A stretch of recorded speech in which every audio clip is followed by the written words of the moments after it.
Hello, dear student. Myself, Dr. Kanak Divedi.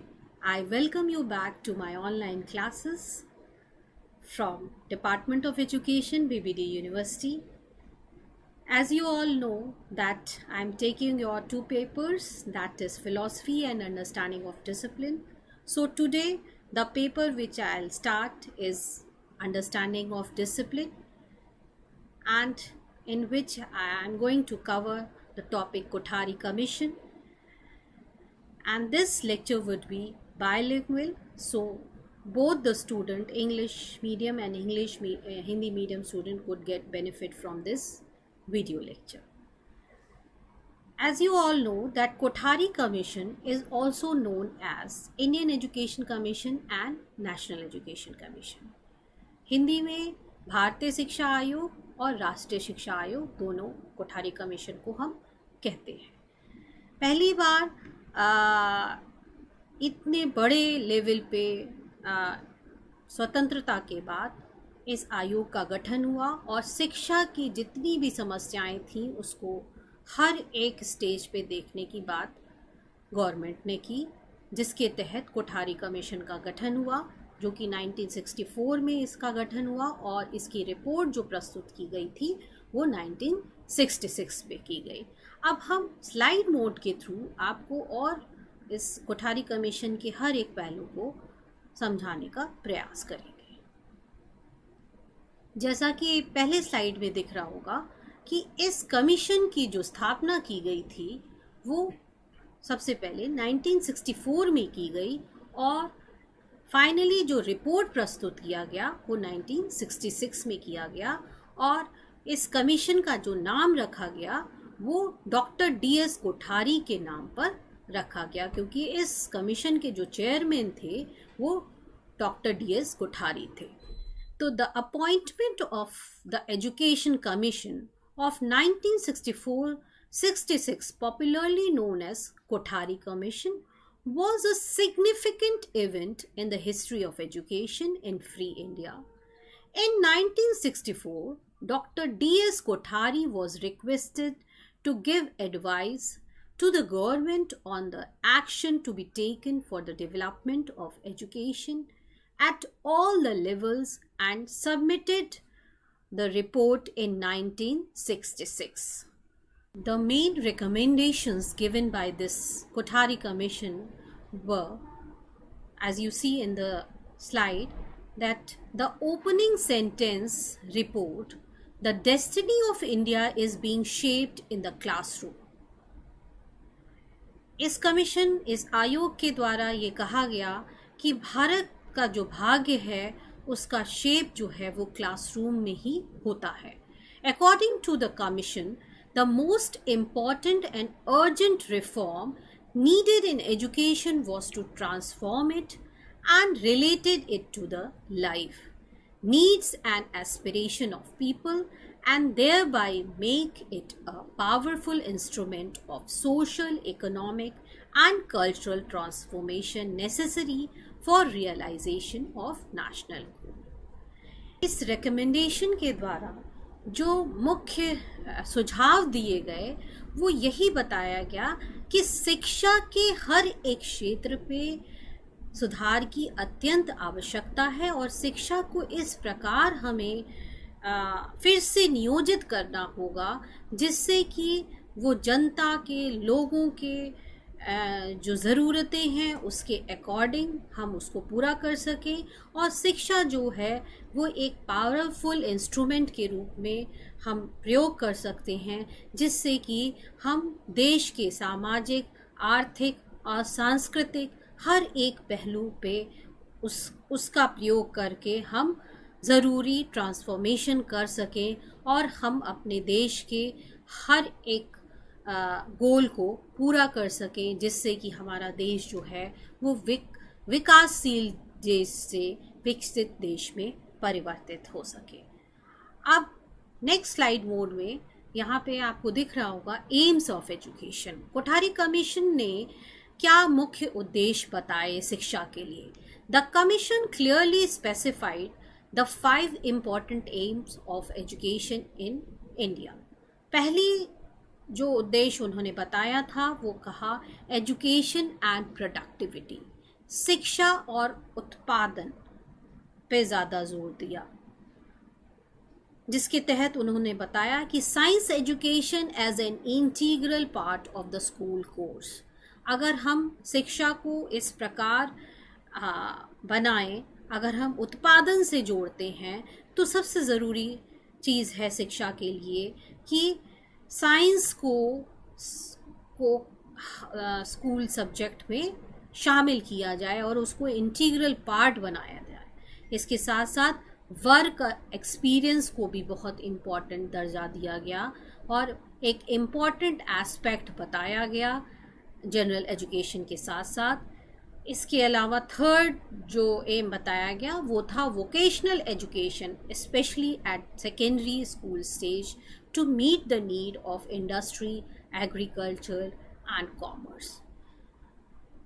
अगर science के को शामिल करने की बात कही गई, वर्क एक्सपीरियंस पे जोर दिया गया, तो साथ ही साथ व्यावसायिक शिक्षा पे भी बहुत ज़्यादा जोर दिया गया और कहा गया कि व्यावसायिक शिक्षा को सेकेंडरी स्कूल स्टेज पे हमें लागू कर देना चाहिए। साथ ही साथ improvement of scientific and technical education and research eight university stage, मतलब हायर लेवल पे भी उन्होंने इम्प्रूवमेंट की बात कही और उन्होंने बताया कि साइंटिफिक जो ये आयोग बना था उसके तहत जो आयोग के जो लोग थे उसमें ये सारे उद्देश्य रखे गए, जिसके तहत ये बताया गया कि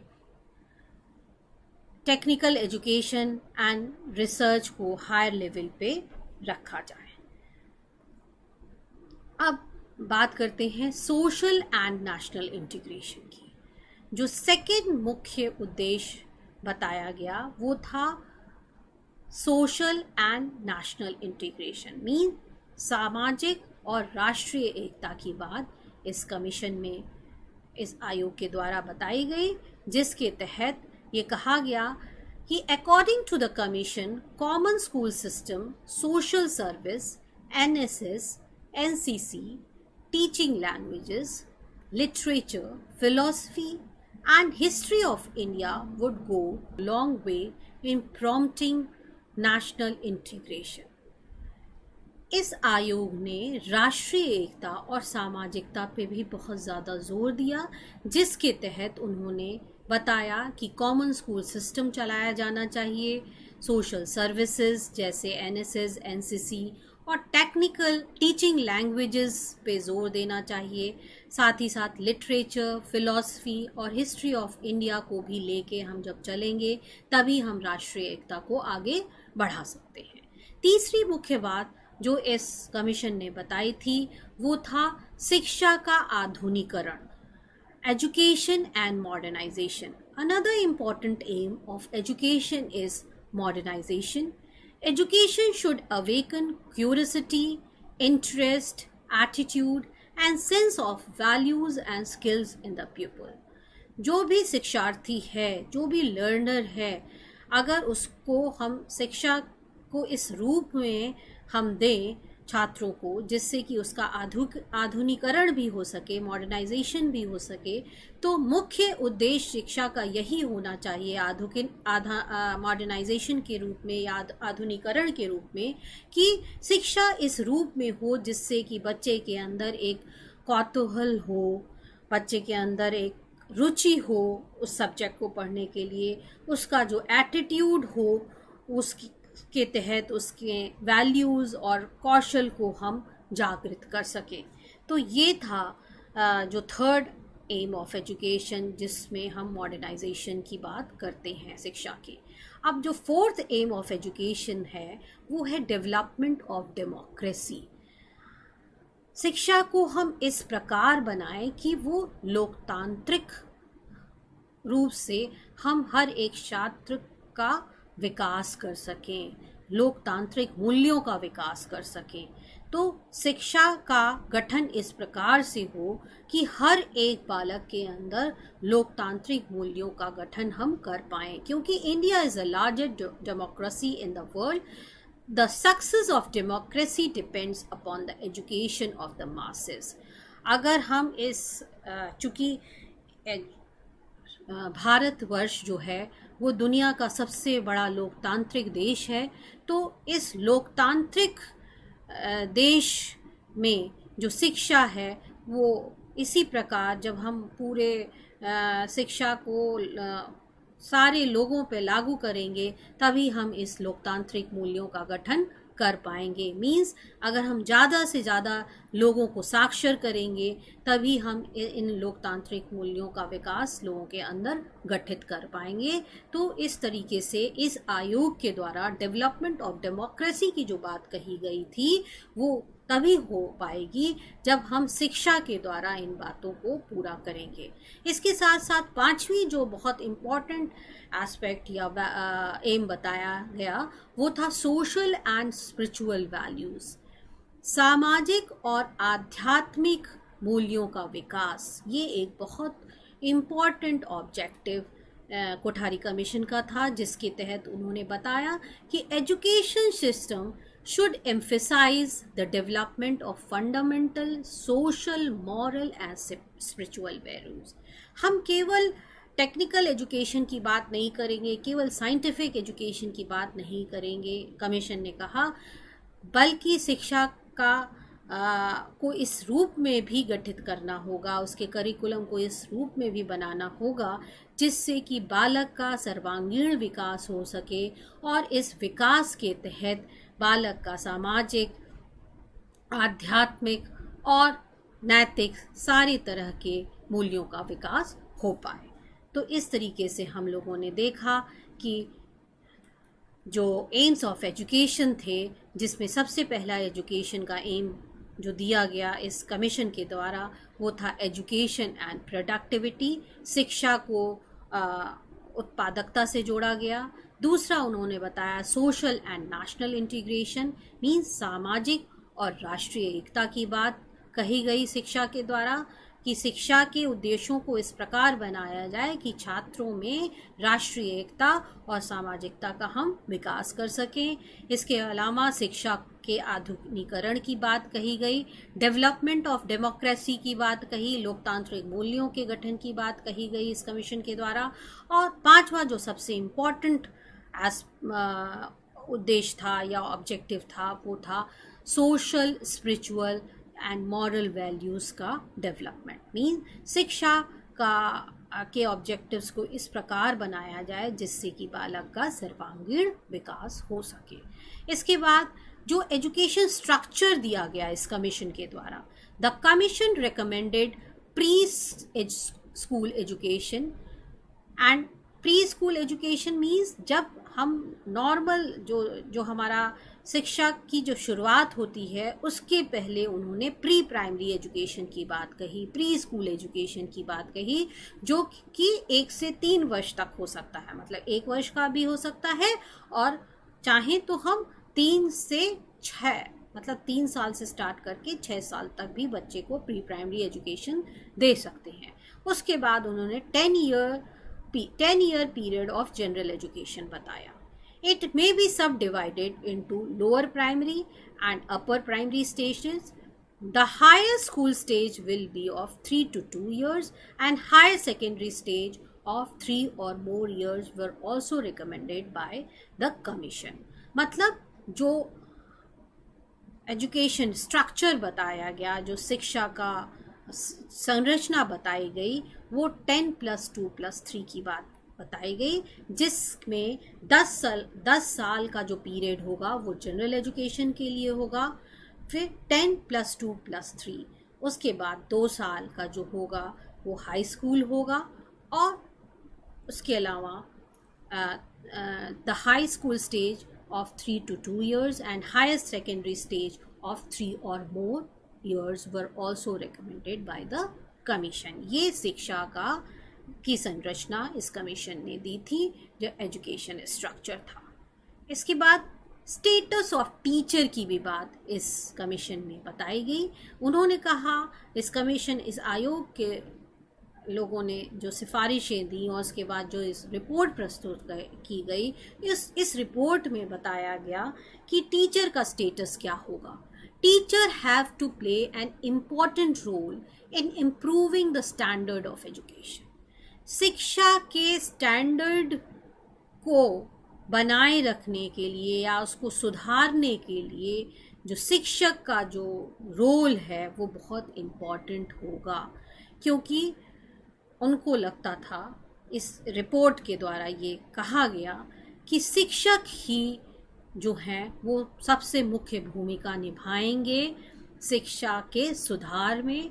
और देयर क्वांटिटी मतलब उनकी कितनी संख्या है, उनकी qualification and character should be up to the mark. मतलब अगर टीचर जो है मुख्य रोल प्ले कर रहा है एजुकेशन के स्टैंडर्ड को इम्प्रूव करने में, तो उसकी क्वांटिटी, उस टीचर की कितने संख्या में टीचर है, उसकी क्वालिफिकेशन क्या है, उसका कैरेक्टर, वो सब कुछ एक अप टू द मार्क होना चाहिए. तभी हम एजुकेशन के स्टैंडर्ड को इम्प्रूव कर सकेंगे. और the socio economic and professional status of teacher must be improve. ये एक बहुत इम्पॉर्टेंट बात बताई गई कि जो उसका सोशियो इकोनॉमिक और उसका जो प्रोफेशनल स्टेटस होगा टीचर का, उसका इम्प्रूवमेंट बहुत ज़रूरी है. तभी हम शिक्षा के स्टैंडर्ड को, एजुकेशन के स्टैंडर्ड में सुधार ला पाएंगे इस रिपोर्ट के द्वारा. अब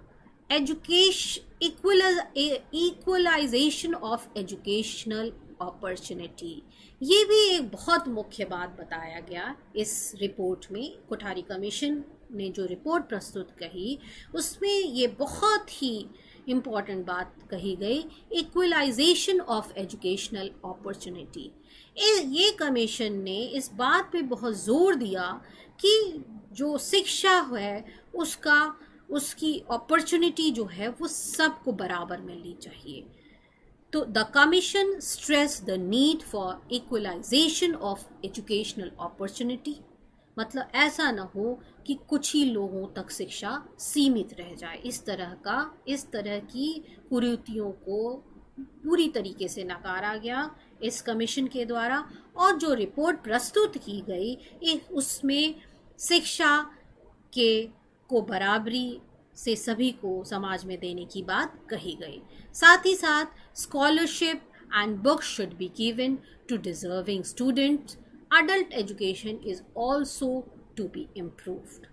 उन्होंने बताया कि जो व्यक्ति काबिल है उसको स्कॉलरशिप भी दी जाए, किताबें भी दी जाए डिजर्विंग स्टूडेंट्स को. और उन्होंने कहा कि अगर हमें मास्टर्स तक शिक्षा को पहुंचाना है तो बहुत ज़रूरी है कि एडल्ट एजुकेशन में भी इम्प्रूवमेंट लाई जाए. इसके अलावा करिकुलर डेवलपमेंट की बात कही गई. करिकुलर डेवलपमेंट के तहत the commission failed that the existing curriculum is badly in need of reform. जो हमारी पाठ्यचर्या है उसके में बदलाव की ज़रूरत है, उसको चेंज की ज़रूरत है, क्योंकि उसमें बहुत ज़्यादा सुधार की आवश्यकता है. तो इसलिए करिकुलम डेवलपमेंट की बात कही गई. और मेथड ऑफ टीचिंग, जो टीचिंग का जो मेथड है जो उसमें भी चेंजेस की बात कही गई. क्योंकि the commission emphasize the importance of modern method of teaching. जैसा कि करिकुलम डेवलपमेंट के तहत उन्होंने कहा जो पहले से चली आ रही पाठ्यचर्या है उसमें बहुत ज़्यादा सुधार की आवश्यकता है. तो अगर पाठ्यचर्या में सुधार की आवश्यकता है तो ये भी ज़रूरी हो जाएगा कि जो टीचर का मेथड ऑफ टीचिंग है वो भी ट्रेडिशनल ना होके modern method of teaching teacher अपनाएं, जिसके तहत हम शिक्षा के स्टैंडर्ड में, एजुकेशन के स्टैंडर्ड में सुधार कर सकते हैं. The commission recommended dynamic method of teaching. मतलब कमीशन ने ये रिकमेंड किया कि एक ही जैसा हमें मेथड ऑफ टीचिंग नहीं अपनाना होगा, बल्कि जो भी मेथड ऑफ टीचिंग हम अपनाएं वो डायनेमिक हो, वो समय के अनुसार बदलती रहनी चाहिए. समय की जैसी मांग हो उसी तरह हमारे करिकुलम में भी चेंज आना चाहिए और उसी तरह हमारे मेथड्स ऑफ टीचिंग में भी चेंज आना चाहिए और करिकुलम को फ्लेक्सिबल होना चाहिए in order to make school life lively and inspiring. ऐसा ना हो कि ऐसा करिकुलम बना दे जिससे कि बच्चा जो स्कूल में आए तो उसे बोर फील हो। तो करिकुलम में फ्लेक्सिबिलिटी भी होनी चाहिए और करिकुलम ऐसा हो जिससे कि बच्चे को रुचि हो उसको पढ़ने की, और मेथड ऑफ टीचिंग में भी समय समय से बदलाव आने चाहिए जिससे कि बालक को खुद से, चाइल्ड को खुद से मन करे पढ़ने का, और वो टीचिंग जो है वो लाइवली होनी चाहिए और इंस्पायरिंग होना ही चाहिए टीचर्स की। इसके बाद जो सबसे इम्पॉर्टेंट चीज़ इस आयोग ने दी, इस कमीशन ने दी, वो था language policy, the 3 language formula. This is very important. It is not only important for your BEd course but BEd के बाद भी ये जो आयोग में पढ़ा रही हूँ वो इतना ही इम्पॉर्टेंट है, क्योंकि इस आयोग से बहुत तरह के प्रश्न आपको यूपी टेट में या सीटेट में पूछे जाएंगे, जिसमें 3 language formula is very very important. तो आप इस स्लाइड के थ्रू जो मैं आपको समझाऊंगी उसको आप अच्छे से समझिए कि what is 3 language formula. The 3 language formula after due modification should be used as a medium of instruction. इस आयोग के द्वारा ये बताया गया कि 3 लैंग्वेज फॉर्मूला के द्वारा पूरे देश में हम मीडियम ऑफ इंस्ट्रक्शन का प्रयोग करेंगे। मीन्स उन्होंने पूरे देश को 2 भागों में बांटा। उन्होंने कहा हिंदी भाषी क्षेत्र और गैर हिंदी भाषी क्षेत्र, और ये जो 2 भागों में बांटा गया उसमें उन्होंने हिंदी भाषी क्षेत्रों के लिए 3 लैंग्वेजेस बताई, उसी तरह गैर हिंदी भाषी क्षेत्र के लिए भी 3 लैंग्वेजेस बताई थी। The mother tongue or the regional language should be compulsory at the lower primary stage. The official language Hindi or associated language English should be added at the higher primary stage. The modern Indian or European language may also be studied at the secondary stage. ये जो था वो 3 language formula था हिंदी भाषी क्षेत्रों के लिए और गैर हिंदी भाषी क्षेत्रों के लिए। इसको और हम अच्छे से समझाने का प्रयास करेंगे। जैसे मान लीजिए हिंदी भाषी क्षेत्र में अगर पहला हमने लैंग्वेज लिया हिंदी, चूँकि वो हिंदी भाषी क्षेत्र हैं तो वहाँ हिंदी ही पढ़ाई जाएगी, और गैर हिंदी भाषी क्षेत्रों में जो रीजनल लैंग्वेज चलेगी वो जो भी मदर टंग के रूप में जो भी रीजनल प्रादेशिक भाषा का प्रयोग कर रहे हैं वो पहली लैंग्वेज हो जाएगी। इसी तरह हिंदी भाषी क्षेत्रों में जो दूसरी लैंग्वेज होगी वो होगी इंग्लिश। हाँ, तो इसी तरह जो गैर हिंदी भाषी क्षेत्रों में जो पहली लैंग्वेज होगी वो रीजनल लैंग्वेज होगी, दूसरी जो होगी वो इंग्लिश होगी, दूसरी जो होगी वो हिंदी होगी, और तीसरी भाषा जो होगी वो इंग्लिश होगी। इसी तरह हिंदी भाषी क्षेत्रों में पहली भाषा जो होगी वो हिंदी होगी, दूसरी जो होगी वो इंग्लिश होगी, और जो थर्ड लैंग्वेज होगी वो मॉडर्न लैंग्वेज होगी। तो इस तरीके से हम स्लाइड में देखेंगे the 3 language formula after due modification should be use as a medium of instruction. The mother tongue or regional language should be compulsory at the lower primary stage. The official language Hindi और associated language, जैसे हिंदी भाषी क्षेत्र में जो दूसरी भाषा जो होगी वो इंग्लिश होगी और गैर हिंदी भाषी क्षेत्रों में हिंदी हो जाएगी, और इसी तरह जो थर्ड होगा वो मॉडर्न इंडियन और यूरोपियन लैंग्वेज हो जाएगा, और गैर हिंदी भाषी क्षेत्रों में इंग्लिश हो जाएगी। तो ये 3 लैंग्वेज फॉर्मूला जो दिया गया था वो एक इम्पॉर्टेंट पार्ट है कोठारी कमीशन का।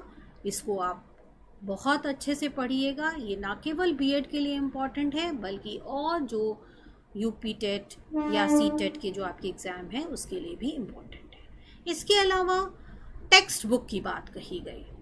टेक्स्ट बुक्स के तहत a comprehensive programme of text book production at national level should be implemented. तो टेक्स्ट बुक की भी स्टडी की भी बात, एक कॉम्प्रिहेंसिव प्रोग्राम के रूप में टेक्स्ट बुक के प्रोडक्शन की बात कही गई, जो कि एक राष्ट्रीय लेवल पे इम्प्लीमेंट की जाएगी। इसके बाद स्कूल बिल्डिंग की बात कही। Since the accommodation in most of the school is unsatisfactory, the commission recommended the construction of new school building keeping in view the economy and local condition. चूँकि जब 1964 में ये कमीशन गठित हुआ और 66 में जब रिपोर्ट दी गई थी, तो उस समय जो था वो स्कूलों की हालत अच्छी नहीं थी, स्कूल बिल्डिंग्स की हालत अच्छी नहीं थी। तो इस आयोग ने ये भी रिकमेंडेशन दिया कि नए स्कूलों का भी गठन किया जाए, keeping in view the economy and local condition. इसके अलावा गाइडेंस एंड काउंसलिंग की भी बात कही गई। Hence adequate arrangement should be made at all the secondary school to introduce guidance service and train counselor. उन्होंने एक काउंसलर रखने की बात कही गई सेकेंडरी स्कूल्स में, जिससे कि बच्चों को सही दिशा निर्देशन मिल सके। इसके साथ साथ जब मूल्यांकन की बात आती है इस आयोग के रिपोर्ट में, तो evaluation is a continuous process clearly related to the aims and objective of education. The written examination should be improved and oral test as a part of internal assessment should given due weightage. मतलब जो evaluation का pattern होना चाहिए वो continuous होना चाहिए। ये नहीं कि एक ही बार एग्ज़ाम हुआ और एक ही बार इवैल्यूएट कर लिया, इस तरह का आयोग ने बात नहीं कही। उन्होंने कहा कि जो मूल्यांकन की प्रक्रिया जो होगी वो कॉन्टिन्यूअस प्रोसेस के रूप में होनी चाहिए, closely related to the aim and objective of the education. जिस शिक्षा के जो भी उद्देश्य बताए गए हैं उसी के आधार पे कंटिन्यूअस मूल्यांकन होते रहना चाहिए। और रिटन एग्जामिनेशन में थोड़ी और सुधार की आवश्यकता है, और oral test as a part of internal assessment should be given due weightage. मतलब इंटरनल असेसमेंट जो होगा उसके तहत ओरल टेस्ट पे ज़्यादा जोर दिया गया।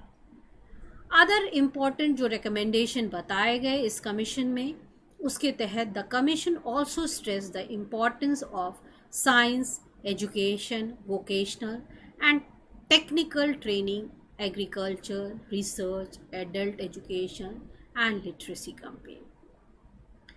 जो और रिकमेंडेशन दिए गए इस कमीशन के द्वारा, उसमें बहुत ज़्यादा इम्पोर्टेंस साइंस पे दी गई, साइंस एजुकेशन पे। इसके अलावा व्यावसायिक शिक्षा पे दी गई, तकनीकी शिक्षा की बात कही गई, और एग्रीकल्चर एजुकेशन पे भी बहुत ज़्यादा जोर दिया गया। एडल्ट एजुकेशन को भी इम्प्रूव करने की बात कही गई, जिससे कि लिटरेसी कैंपेन को हम आगे बढ़ा सकें। इस तरीके से गवर्नमेंट का जो एक्शन हुआ, it was on the basis of report the new education policy was declared इन 1968। इसी कोठारी कमीशन के जो भी एक्शंस दिखे गए उसी के आधार पे न्यू एजुकेशन पॉलिसी जो है वो डिक्लेयर की गई।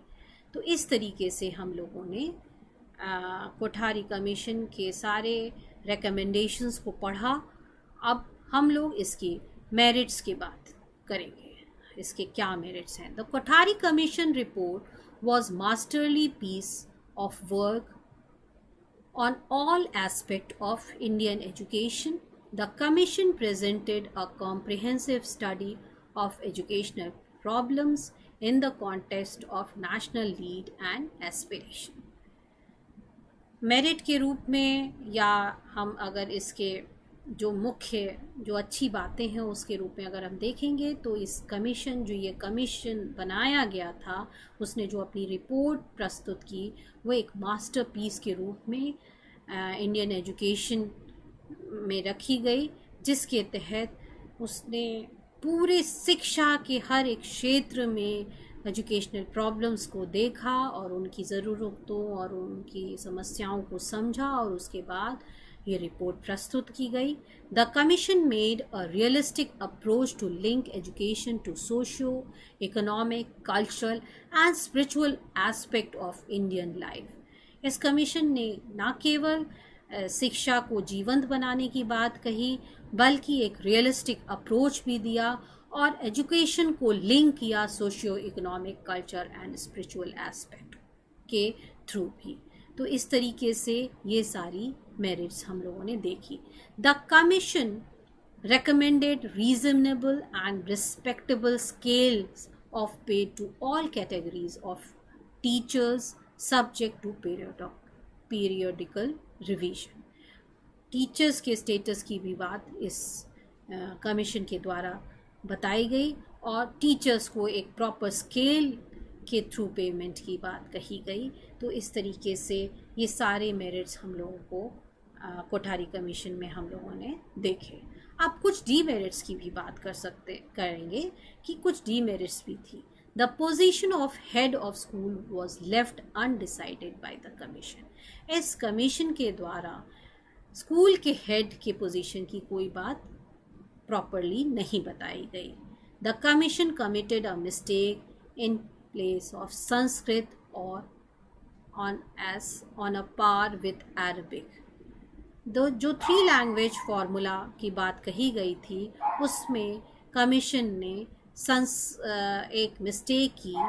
ही committed a mistake in place of Sanskrit or with Arabic. The view of Commission on medium of instruction was not conflicting but also controversial. एक और डिमेरिट हमें दिखती है कि जो कमीशन के जो विचार थे on the medium of instruction was not only conflicting but also controversial. तो ये कुछ डिमेरिट हमें दिखाई देते हैं। तो इस तरीके से हम लोगों ने देखा कि कोठारी कमीशन के क्या मेरिट्स और डीमेरिट्स थे। स्टूडेंट, आपको मैं एक वीडियो दिखा रही हूँ अपने ये लेक्चर खत्म होने के बाद। इस वीडियो के माध्यम, ये वीडियो जो है वो नोट्स के फॉर्म पे है, तो ये आप वीडियो इसको देखेंगे तो आपको एक एग्जाम पर्पस से नोट्स भी मिल जाएंगे। तो आप इस वीडियो को ध्यान से देखें, जो इसमें टेक्स्ट लिखा है तो उसको आप आपके एग्जामिनेशन पॉइंट ऑफ व्यू से भी ये हेल्पफुल होगा।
मैं उम्मीद करती हूँ कि कोठारी कमीशन से रिलेटेड आपको सारे एस्पेक्ट समझ में आ गए होंगे।